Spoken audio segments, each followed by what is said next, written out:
శ్రీకాంత్ గారు ఏం చెప్తారు సార్ ఈ కాశీనాయని క్షేత్రం కూల్చివేతల గురించి? సరే, ఈ కాశీరెడ్డి నాయన కాశీ నాయన అనే దానికంటే వారిది కాశీరెడ్డి నాయన ఆశ్రమం. అవును. అక్కడ డామ్ చోటా సౌండ్ బడ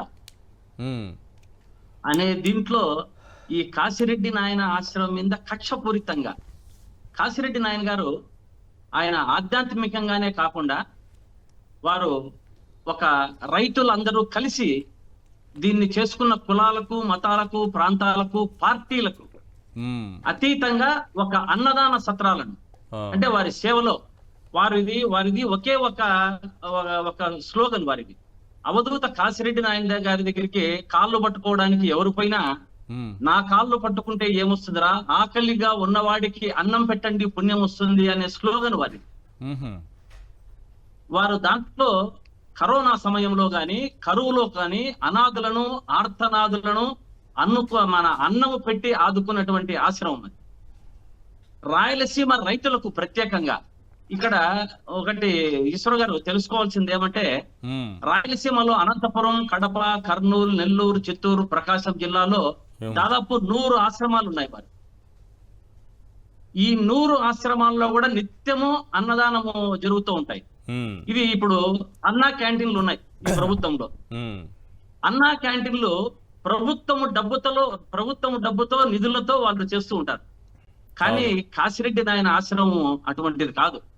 రైతు ప్రతి ఒక్కరూ పండిన పంటను తీసుకొని పోయి దగ్గర ఉన్న ఆశ్రమంలో పెట్టి అక్కడ బాటసారులకు గాని, అన్నం లేని వారికి గాని, బీదవారికి గాని అన్నదాన సత్రాలను నిర్మించుకునే రైతులందరూ కలిసి, అంటే ప్రతి ఒక్కరు కులాలకు, మతాలకు అతీతంగా నిర్మించుకున్నటువంటి ఆశ్రమం చాలా భారతదేశంలోనే అతి పెద్ద ఆశ్రమం అని నేను చెప్తున్నది. ఇటువంటి కడప, కర్నూలు జిల్లాల్లో దాదాపు మన లోకేష్ గారు సారి చెప్పారు. అవును. నాకు తెలిసి ఎందుకు అనుకుంటున్నారు అంటే, ఇప్పుడు సనాతని మైకు పట్టుకొని ఊగడానికి మాత్రమే అతనికి సరిపోతుంది. వారు లేని ప్రమేయం లేని లడ్డుదానికి వచ్చి సారీ చెప్పారు. ఇక్కడి లోకేష్ గారు ఇక్కడ వచ్చి సారీ చెప్పి నేను కట్టిస్తానని చెప్పి ఏదో ట్వీట్ చేశారు. కానీ ఇక్కడ దాదాపు మనం గమనిస్తే ఈ దాదాపు 7 జిల్లాలు, ఉమ్మడి జిల్లాలలో కాన్స్టిట్యున్సీకి 150 మంది వేసుకున్నా కూడా 70, మనం 6 కాన్స్టిట్యున్సీల్లో మొత్తం అంతా ఉంటారు జలపు. ఈ 6 కాన్స్టిట్యున్సీల్లో మనకు 75, మనకు దాదాపు 72 నియోజకవర్గాలు. ఈ 72 నియోజకవర్గాల్లో తలిపితే దాదాపు 1,80,00,000 మంది, 2 కోట్ల మంది ప్రజలు ఉంటారు. ఈ ప్రజలలో దాదాపు 1 కోటి మంది అక్కడ అన్నం తింటారు అందరూ కూడా. ఆ 1 కోటి మందిలో నేను కూడా ఒకడు ఉన్నా. ఓకే. ఇటువంటి ఆశ్రమానికి భక్తులు, ఇంతమంది 1 కోటి మంది భక్తులు మనోభావాలను దెబ్బతీశారని తెలుసుకొని లోకేష్ గారు బయటకు వచ్చి ఏదో సారీ చెప్పి నేను చెప్పినాను అన్నది చెప్పాడు. కానీ ఇక్కడైతే ప్రజలందరూ కూడా గమనిస్తున్నారు. ఈ యొక్క అనాథాశ్రమాన్ని ఇంతమంది ప్రజలు దాదాపు వ్యతిరేకతతో ఉన్నారు. కాబట్టి ఇది ఇబ్బంది లేకుండా అటవీ శాఖ మంత్రి గారు స్పందించాలా లేదా? అటవీ శాఖ మంత్రి గారు అదే ఇప్పుడు సింగపూర్ లో ఆయన సింగపూర్ లో ఎక్కడన్నా మెట్లకు కడుగుతున్నాడేమో అని చూస్తున్నాం. ఆయన ఇంతకుముందు చెప్పారు అన్న కూడా. ఆయన సింగపూర్ ఇక్కడ నెల జరిగినప్పటికీ నెల అయింది. ఈ నెలలో కూడా ఏదో మన కార్యక్రమం జరుగుతా ఉన్నది, మన అసెంబ్లీ జరుగుతా ఉన్నది, అయిపోయినాక చెప్తారేమో అనుకున్నాము. చెప్పకుండా ఆయన పార్టీకి ఆయన వెళ్ళిపోయాడు.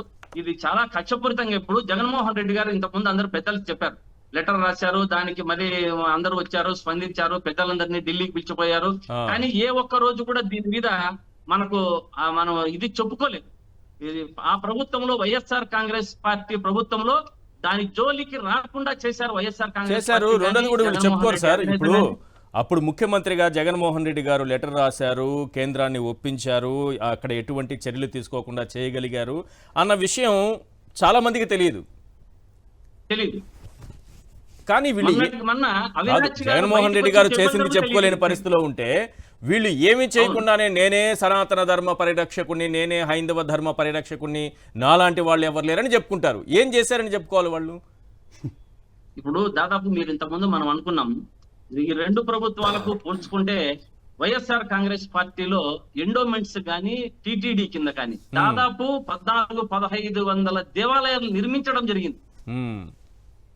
సిజిఎఫ్ నిధుల కింద గాని, టిడిడి అనుమతులతో గాని దాదాపు 1500 దేవాలయాలు నిర్మించారు. కానీ వీళ్ళు ఏం చేశారండి, ఇంతకుముందు చెప్పారు, గతంలో ఆలయాలంతా కూల్చారు. ఇంతకుముందు విష్ణు గారు కూడా తెలియజేశారు. అవును. నిన్నటికి లేక మొన్న వినాయక ఆలయం కూడా మనకు ఇక్కడ కూలగొట్టడం జరిగింది. ఉమ్, ఇటువంటివంతా ఈశ్వర్ గారు దీన్ని గమనించాల విషయం ఏమంటే, ఇది అటవీ శాఖలో ఉంది అని ఈ రోజు చెప్పారు.